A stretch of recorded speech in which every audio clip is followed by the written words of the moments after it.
Solomon said, "Go to the ant, consider her ways, and be wise," in Proverbs 6 and verse 6. You know, an ant in an ant hill, in an ant colony is a pretty interesting subject to study. I know in places in Africa, ant hills actually get quite large and huge. Where I live, ant hills are usually rather small. And it provides something for us to consider in just looking at the overall picture of an ant and an ant hill. Because from my perspective, when I look down on an ant hill, it's pretty small. And yet I have to sometimes realize that really my spot in this world and in this universe is really not much bigger than an ant hill. I live on an ant hill. You live on an ant hill.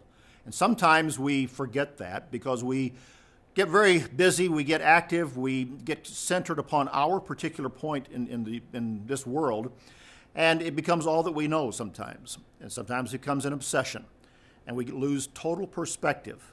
We lose the perspective that God has because we're on our anthill. What's your anthill? Is it your life? Is it your family? Your ambition? Your business? Your school? Your church? What is it that is your life that just consumes you at times beyond the perspective of other people, other places, other regions, this entire world, and really the bigger plan that God is bringing to pass throughout this universe? We live on an anthill of our own making at times, and we'll struggle on that. We'll have our successes, we'll have our failures. But if that's all we see, then we lose the perspective that God has given to us. God sometimes, I think, must look down on us and see us, in a sense, like a colony of ants running around on an anthill.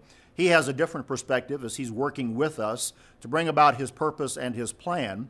And it's that perspective that we need to keep in mind as we go about life on our anthill. We need to stop. We need to listen to other people. We need to stop and listen for the still small voice of God at times and get our perspective on a periodic check.